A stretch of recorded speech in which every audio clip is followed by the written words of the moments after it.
All right, guys, so very quickly, we're talking about market structure and how we can clearly understand market structure as quickly as we can and as simple as we can. Now, as we all know, basic concept of market structure, that in an uptrending pattern, we have price continually forming higher highs and higher lows.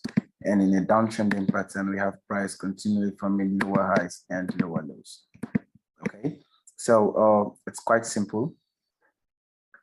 We'll only have to be getting used to a few concepts so we can make progress. All right, so this was previous low, all right, and this was previous high, as well as we have this low and we have this high. Now, the concept or the theory behind an uptrending market in the creation of market structure is the fact that in an uptrending market, price must always create strong lows and weak highs. In an uptrending market, price must always create strong lows and weak highs.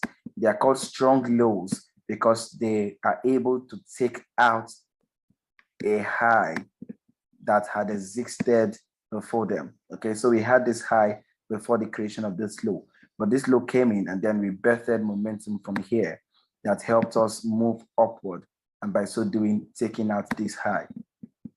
So the high that was taken out becomes a weak high, and the low that took out the high becomes a strong low. Okay, so this break above the high becomes our break of structure, okay, which is also called BOS, right? All right, so I can do pretty well with my pen, so just help me. All right, okay, so this becomes another low, right? And this becomes another high. But the ability of price to gather momentum at this point and be able to take out this high automatically makes this low, a weak low, and makes this high a strong high. Now, the theory in all of these, or the logic inside of this, is that as far as price would continue bearish, this should serve as a protected low. That is to say that we are not willing to break below this low. A break below this low has only terminated our upward movement, or given us an impression that we should be changing trend, because this is a strong high, a strong low rather. Okay, so once a strong low is taken out, it becomes weak. And that is signs that we have more of a selling pressure than bullish pressure in the market. Okay, now if that refuses to happen, then it means the logic still stays intact. And then for our trend to continue, we must constantly bet strong lows and weak highs in an uptrending pattern and constantly break structure to the upside. Okay, and then according to theory, we'll always have a point in price where price would fail to continue to move above, and then we'll begin to experience declination to the downside. That declination should be able to take out the previous strong low, which automatically, though in theory, which automatically, according to theory, changes or transfers strength from this low to what? This high. So this low ceases to be a strong low the moment it was violated by this high. So the moment this low gets violated, it ceases to be a strong low. It becomes a weak low because we just had a high up here that took this low out, which gives us an impression, though not a guarantee, but then that's the first sign we look out for to be certain to note that a bearish trend should be coming up shortly.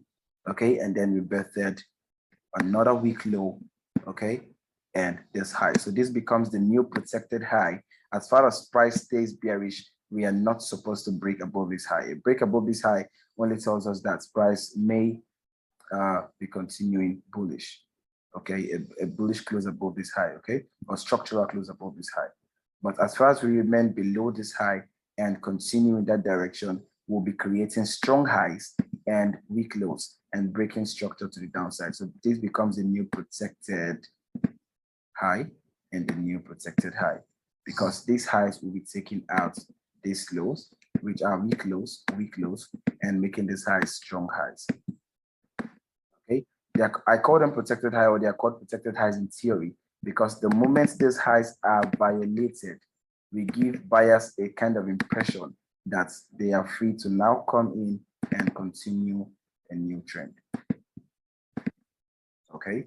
Because we'll be violating the concept of lower highs and lower lows the moment we violate a high that is supposed to be a lower high by birthing a high that is higher than that high. Okay, that brings in a higher high into a game that was totally meant for lower highs and lower lows. Okay, I hope you understand me. Okay, now before we jump to the charts quickly, I would like to also express something very fast. Now, we have runs and trends, okay? We have runs and trends, runs and trends. That's how the market moves in its creation of runs and trends, okay? So this is a run up, run down, run up, run down, run up, run down, run up, run down, okay? Now, your higher time frame run would definitely be creating a trend in your lower time frame. Your higher time frame run would definitely be creating a trend in your lower time frame. Okay, so we may have this straight run on the higher time frame, but in the lower time frame, let's assume this is our 4 hours time frame. On our 15 minutes time frame, we'll still have amazing formations of higher highs and higher lows forming nicely bullish structures, right?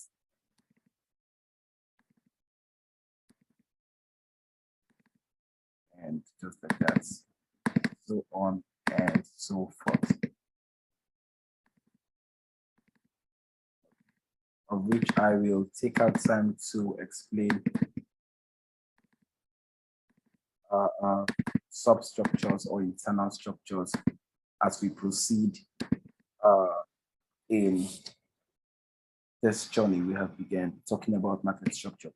Okay, so while we have clear runs on our higher time frame, inside of our lower time frame, we will still be having trends, clear trends, printing very sharp and almost precise, maybe not so precise, but then certainly higher highs and higher lows inside of the runs. Okay, so on your higher time frame, you may have a straight run to the upside from what your 4 hour may be able to present to you. But on your M15, we still have very amazing higher highs and higher low trends.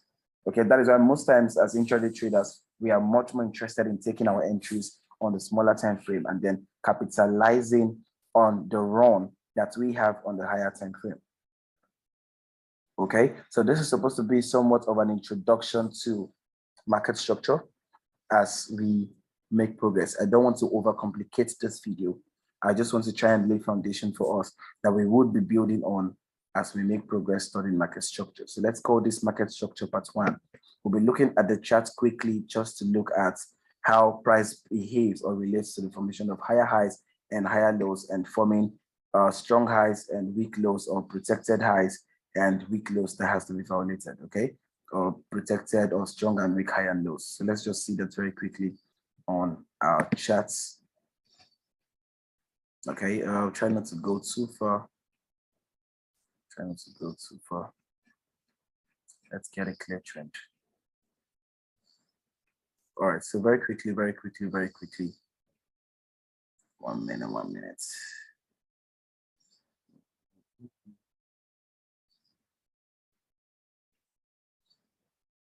Okay, I know some of you would want to ask why this happened here, right? Okay, so if you observe at this area, we did not create a new high. Okay, so there was certainly no new high that was created here inside of our trend. It means this was liquidity. Price had to return back to a level of demand here to pick up the trend. Okay, so the trend actually began from, okay, we actually started having clear trending markets from this point. Okay, so yeah, we had liquidity taken out here and all of that. So let's trace the journey of price or market structure from this point. Okay, so this became our new high. Okay, so let's jump market structure very quickly. And we had this move down here and continued upward. Okay, so this became our, let me see if I can trace the story from behind. All right, good. So let's go from here. Right, this was still inside of this range. Okay, so I would not include that in our setup talking about strong highs and weak lows. Okay, because we actually came out to take liquidity from this point. just as we took out liquidity from this high point here. Okay, so our clear trend began from this point here, right? So we had this high as our weak high and this as our strong low, just like we had this high as our weak high and we had this as our strong low.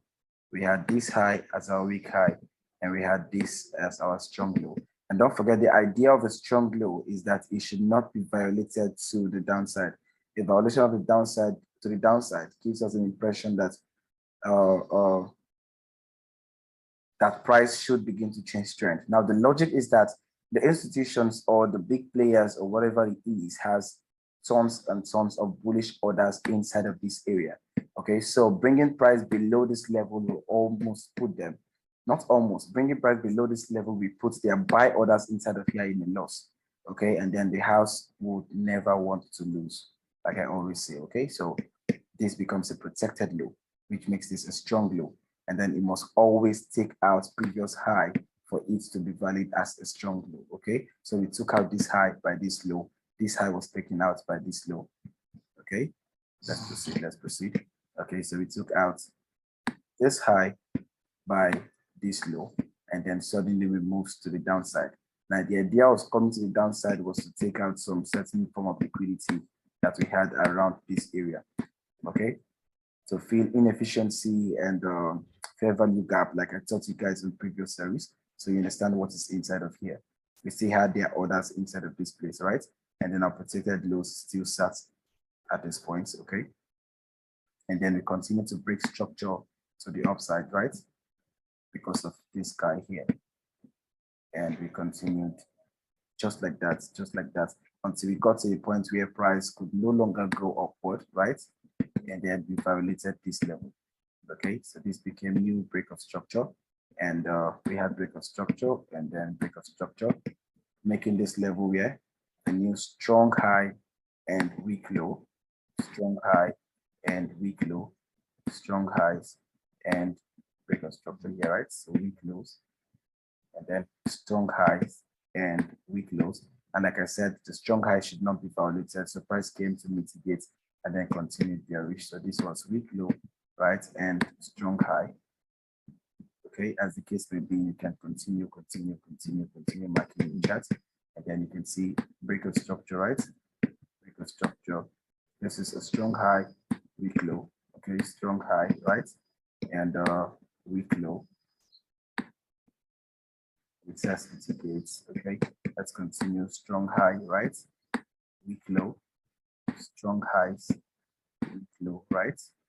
Liquidity has been created here because of the impulse top formation. Okay, but then strong high, weak low, and so on. If I zoom in on this, you see the same price action. Okay, so we have strong highs and weak lows.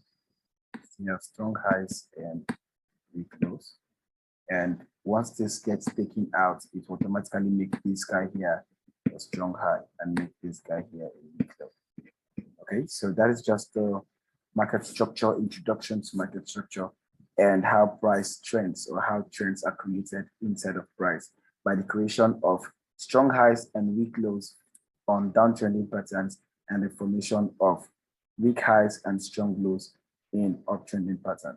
And like I mentioned, it is called a strong high because it violates a weak low, or it is called a strong low because it violates a weak high in an uptrending pattern.